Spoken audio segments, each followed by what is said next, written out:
అందరికీ నమస్కారం అండి. ఆనందంగా జీవితాన్ని ఆస్వాదించడానికి అమ్మ మాటకు స్వాగతం. ఆశ్రమంలో ఉన్నాం కదండీ! ఆశ్రమంలో మార్నింగే ఎలా ఉంటుంది దినచర్య అనేదంతా కూడా నిన్న వీడియోలో పెట్టాను కదండీ!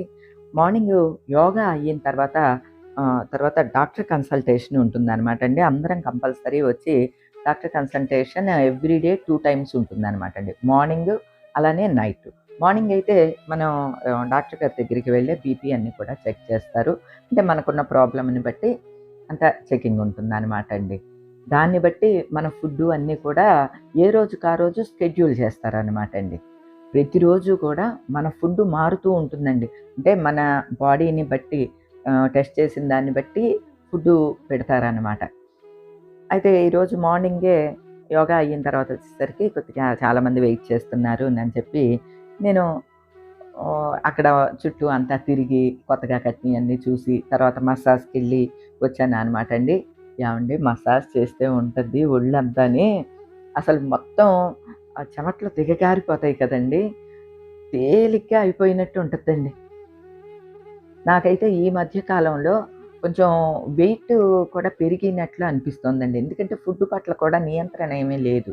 కొంచెం హడావిడిగా తిరగటం, ఈ పనులు ఇలా ఉన్నప్పుడు ఫుడ్ పట్ల కూడా అంత నియంత్రణగా ఏమీ ఉండవు. దానికి ఏంటంటే కొంచెం బేపరాగ్గా వదిలేస్తూ ఉంటాం. మనకేం ప్రాబ్లమ్ లేదుగా అన్నట్లు. కానీ ప్రాబ్లమ్ ఏమీ రాకపోయినా అండి వెయిట్ పెరిగిపోతూ ఉంటామండి. నాకు వెయిట్ పెరగటం అనేదే పెద్ద భయం. ఎందుకంటే మా ఇంట్లో ఆల్రెడీ మా పేరెంట్స్ వెంపు నుంచి మోకాళ్ళ నొప్పులు, నడుము నొప్పి అవి ఉన్నాయన్నమాట అండి. అయి కేవలం వెయిట్ పెరగటం వల్లే ఆ పెయిన్స్ అనమాట అండి. మిగతా బీపీలు, షుగర్‌లు ఇటువంటివి ఏమీ లేవు. మా పేరెంట్స్‌కనమాట. అమ్మగారికి, నాన్నగారికి ఇద్దరికీ కూడా మోకాళ్ళ నొప్పులుండేయండి. అందువల్ల వెయిట్ పెరగకూడదు అనే దాని మీద ఎక్కువగా శ్రద్ధ తీసుకుంటానండి. ఇక ఈరోజేమో ఈ మసాజులు అయన్నీ అయిన తర్వాత డాక్టర్ గారి దగ్గరికి వెళ్దాము అని చూస్తే లేట్ అయిపోయింది కదండీ! క్లోజ్డ్ ఉన్నదనమాట. సరే ఇక ఈవినింగ్ ఎట్లానో డాక్టర్ కన్సల్టెన్సీ ఉంటుంది కదా! అప్పుడు వెళ్దాంలే అని అనుకున్నాను. ఇక ఆ రోజంతా కూడా మార్నింగ్ అంతా రెస్ట్ తీసేసుకున్నానండి. అంటే ఇవాళ ఫస్ట్ డే కదా బాడీ ట్రీట్మెంట్ కొద్దిగా అలసినట్లయింది. రెస్ట్ తీసుకొని మధ్యాహ్నం భోజనానికెళ్ళామండి. ఇదేమో బ్రౌన్ రైస్, ఇదేమో దోసకాయ టమాటా చట్నీ, ఇదేమో క్యాబేజీ కర్రీ, ఇదేమో మజ్జిగ పులుసు, పెరుగు. రైస్ కూడా ఇది బ్రౌన్ రైస్ అండి. ఇక ఈ ఫుడ్‌లో కూడా అండి ఉప్పు, కారం, ఆయిలు ఏమీ లేకుండా ఉంటుంది. కూర ఎక్కువ, రైస్ తక్కువ రేషియోలో తీసుకోవాలనమాట అండి. అలా అని చెప్పి అందరికీ ఇదే ఉంటుంది అనేమి ఉండదండి. వాళ్ళ బాడీ తత్వాన్ని బట్టి ఫుడ్ ఉంటుంది. అలాగా అంటే కొంచెం లో బీపీ ఉన్న వాళ్ళకి అనుకోండి ఉప్పుని కొద్దిగా యాడ్ చేస్తారనమాట. అలాగా మనిషికి అక్కడ మార్పు ఉంటుందనమాట అండి. అదే నాకు చాలా బాగా నచ్చే అంశం అనమాట అండి ఇక్కడ. అంటే పర్సనల్ కేరింగ్ ఉంటుందనమాట అండి. అందరికీ ఒకటే ఫుడ్డు ఇదే అందరూ తినేయండి అంటే ఒక్కొక్క శరీర తత్వం ఒక్కో రకంగా ఉంటుంది. ఒక్కొక్కళ్ళకి ఒక్కో ప్రాబ్లమ్ ఉంటుంది కదా! దాన్ని బట్టే ఫుడ్ అండి. భోజనాలయిపోయి వస్తున్నాం కిందకి. ఎవరి రూములకి ఆళ్ళే ఎళ్తారు. 1:00 అయింది కదా! ఇప్పుడు రెస్ట్ అనమాట ఇంకా. ఇక్కడ ఎవరిని కూడా నేను పర్టిక్యులర్‌గా తీసుకోవట్లేదండి. కొంచెం ఇబ్బంది పడతారు. ఎందుకంటే ఎవరికాళ్ళు నైటీలతోటి అట్లాగా ఇక్కడ కంఫర్టబుల్‌గా ఉండే డ్రెస్ మాత్రమే వేసుకుంటారు కదా! వీడియోలకి అంత హ్మ్. ఓకే చేయరనమాట అండి. అందువల్ల ఎవరిని ప్రత్యేకంగా చూపట్లేదు. ఇక భోంచేసిన తర్వాత ఎట్లానో నేను ఆల్రెడీ ఉదయం అంతా రెస్ట్ తీసుకొని ఉన్నాను కాబట్టి పాత ఆశ్రమం చూడటానికి బయలుదేరి వెళ్ళానండి.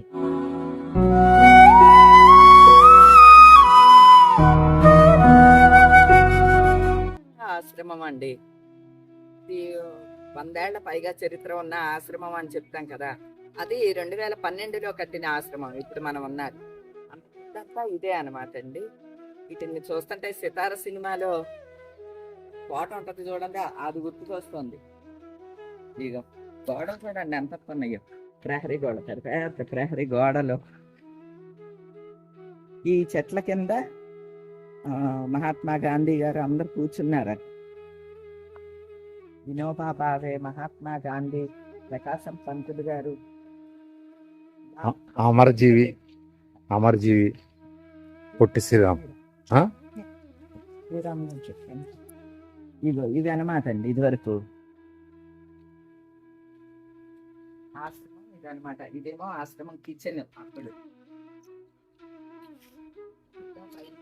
ఇవన్నీ కూర్చునే వాళ్ళంట. ఈ చెట్టు చూడండి, వందరిత్ర కలిగిన ఈ చెట్టు అసలు మందికి చూసొద్దండి. మహాత్మా గాంధీని కూడా చూసింది, గొప్ప వాళ్ళందరినీ చూసింది ఈ చెట్టు. ఇక్కడ వాడంటే పొట్టి శ్రీరాములు గారు ఇక్కడ అమరజీవి పొట్టి శ్రీరాములు గారు 1952 అక్టోబర్ 19న నిరాహార దీక్ష ప్రారంభించారండి. అంటే ప్రత్యేక రాష్ట్రం కోసం ఆయన ఆమరణ నిరాహార దీక్ష ప్రారంభించి 58 రోజుల పాటు ఆయన నిరాహార దీక్ష కొనసాగి 1952 డిసెంబర్ 15న ఆయన అమరులయ్యారండి. అమరజీవి పొట్టి శ్రీరాములు గారు 58 రోజుల పాటు అలాగా ఆహారం నీరు లేకుండా ఉన్నారు అంటే సాధారణ మానవులు ఎవరు అలా ఉండలేరండి. వారు కూడా అండి ఇక్కడ ఈ ఆశ్రమ జీవితం గడిపేవారట. అందువలన వారి బాడీ కూడా అందుకు అంటే ఆమరణ నిరాహార దీక్షకి కూడా సమాయత్తమయ్యి 58 రోజుల పాటు ఆ బాడీ తట్టుకున్నది అంటే ఇక్కడ ఆశ్రమంలో ఆయన ఉండటం వల్లే అని కూడా చెప్తారన్నమాట అండి. అంటే అంత ఒక క్రమశిక్షణగా బాడీ ఇక్కడ ఉంచబడుతుంది అనమాట అండి. అలానే గొప్ప గొప్ప వారందరూ నడయాడిన ఈ ప్రదేశంలో మనం కూడా తిరుగుతూ ఉంటే మనసు కొంచెం భావోద్వేగానికి కూడా గురైందని చెప్పాలండి. పొట్టి శ్రీరాములు గారి స్మారకంగా ఇక్కడ ఆయన విగ్రహం ఉంటుంది, స్తూపం ఉంటుంది అనమాట అండి. దీని మీద అంతా కూడా రాసి ఉంటుంది. 1953లో రాష్ట్రం అధికారికంగా ప్రకటించిన తరువాత మన మంత్రివర్యులు ఆయన విగ్రహాన్ని ఇక్కడ ఆవిష్కరించారు అన్నమాట అండి.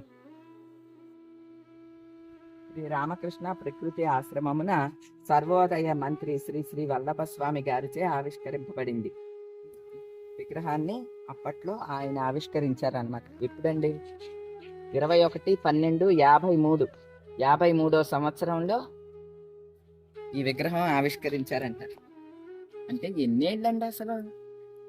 53 అంటే ఈ యొక్క 20 ఈ యొక్క 50 వేసుకో, 75 ఏళ్ళు. 75 ఏళ్ల క్రితం ఆయన విగ్రహాన్ని ఇక్కడ ఆవిష్కరించారు.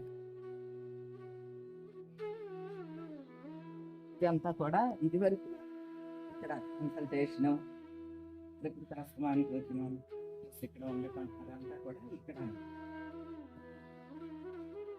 ఇవన్నీ రూమ్స్, పైన రూమ్స్ కనిపిస్తాయి మీకు.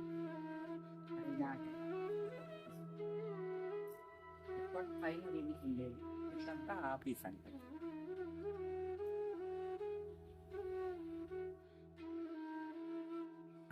మనకి స్వాతంత్రం వచ్చింది అని ఇక్కడ ఒక ప్రతిష్ట చేశారు. ఇక్కడ జెండా ఎగరేసేవారంటండి ప్రతి సంవత్సరం కూడా.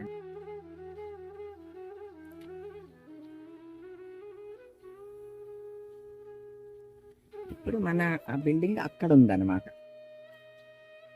కొత్తగా కట్టిన బిల్డింగ్ అక్కడ ఉంది. ఇదంతా కూడా ప్రకృతి ఆశ్రమానికి సంబంధించిన ప్లేసే అండి. అదే ఇది ఒక న్యాచురల్ పాండ్ అన్నమాట అండి. ఇదంతా కూడా అంటే ఇంత ప్రకృతి ఆశ్రమానికి ఇక్కడ చెరువు, సొంతంగా చెరువు ఉండేది అనమాట. ఇప్పుడంటే మనకి పైపులు ఇవన్నీ వచ్చినాయి, మున్సిపల్ వాటర్ అవన్నీ వచ్చినాయి. పూర్వం చెరువులే కదండి, అదనమాట మంచినీళ్ళ చెరువు అనమాట. ఇక్కడ ఏదో వేసారు. ఆకుకూరలు ఎక్కువ పండిస్తారు ఇక్కడ, సొంతంగా కాయగూరలు అవన్నీ కూడా పండిస్తూ ఉంటారు. ఏంటయ్యో తోటకూర,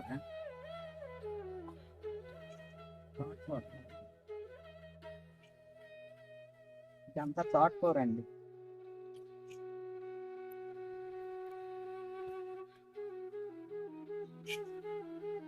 మళ్ళు కట్టి ఎటు వచ్చామో అర్థమైందా? ఇదంతానేమో పంటకాలం. అదిగోండి ఆశ్రమం ఏమో అక్కడ ఉంది, ఇదంతానేమో పంట కాలువ. ఆశ్రమం పంపించాలండి.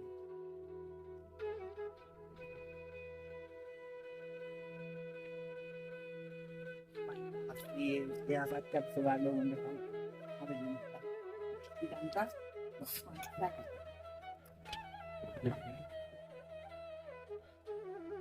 ఇది కిచెన్, వంటశాల అన్నీను. వెళ్ళిపోయారు, చీకటి పడిపోతుంది కదా, ఇక వెళ్ళిపోయారు. రేపు మార్నింగ్ వచ్చి తీసుకుందాంలేండి. కుక్ ఎలా చేస్తారు, కుకింగ్ అంతా ఎట్లా ఉంటుంది ఏంటి అని చెప్పి. రోడ్డుకి ఇటుపక్క అటుపక్క కూడా అంతా కూడా ఆశ్రమ ప్రాంతమే అనమాట అండి. ఇటుపక్క అన్నీ కూడా బిల్డింగ్స్, మన రెసిడెన్స్, మనం ఉండటానికి కాటేజ్లు ఇవన్నీ ఇటుపక్క ఉంటే, అటుపక్కన ఓల్డ్ బిల్డింగ్లు ఇదివరకు ఉన్నాయి ఆ బిల్డింగ్లు అవన్నీ కూడా మీకు చూపించా. అటంతా కూడా భలే ప్లెజెంట్గా ఉంటుందండి, చాలా బాగుంటుంది అనమాట. ఇదిగోండి ఇవన్నీ ఇక్కడ నుంచి ఆశ్రమం బిల్డింగ్స్ అనమాట. ఇక్కడ ఏమేం డిసీజెస్కి ట్రీట్మెంట్ ఇస్తారు, న్యాచురోపతి ట్రీట్మెంట్స్ ఏమేమి ఉన్నాయి, అవుట్ పేషెంట్స్కి టైమ్స్ ఏంటి, మొత్తం అంతా కూడా ఇట్లా రాసి ఉంటుంది అనమాట.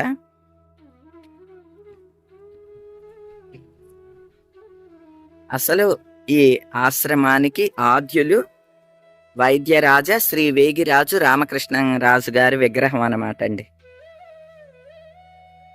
వీరు గాంధీజీ వారి సమకాలీకులు అన్నమాట. అంత గొప్ప గొప్ప వారు నడయాడిన ఈ ప్రకృతి ఆశ్రమంలో మనం ఇప్పుడు ఉంటున్నాము అనేది తలుచుకుంటే కూడా చాలా ఆనందంగా అనిపించిందండి. అలానే మన బాడీ కూడా అప్పుడప్పుడు అయినా కొంత రిలాక్స్ అయ్యి మళ్ళీ మనం రీఛార్జ్ అయ్యి మన లైఫ్లో కొనసాగటానికి అనువుగా ఇటువంటి ప్రకృతి ఆశ్రమాన్ని కట్టించిన, ఏర్పాటు చేసిన వేగిరాజు కృష్ణరాజు గారికి మనసులోనే కృతజ్ఞతలు తెలుపుకున్నానండి. అలానే వారి ఆశయాలకు అనుగుణంగా ఏదో నామమాత్రపు ఫీజులతోటి మెయింటెనెన్స్కి ఇవి తీసుకుని మెయింటైన్ చేస్తున్న వేగిరాజు గారు వారి ఫ్యామిలీ శ్రీదేవి గారికి మనసులోనే నేను ధన్యవాదాలు, అభినందనలు తెలుపుకున్నానండి.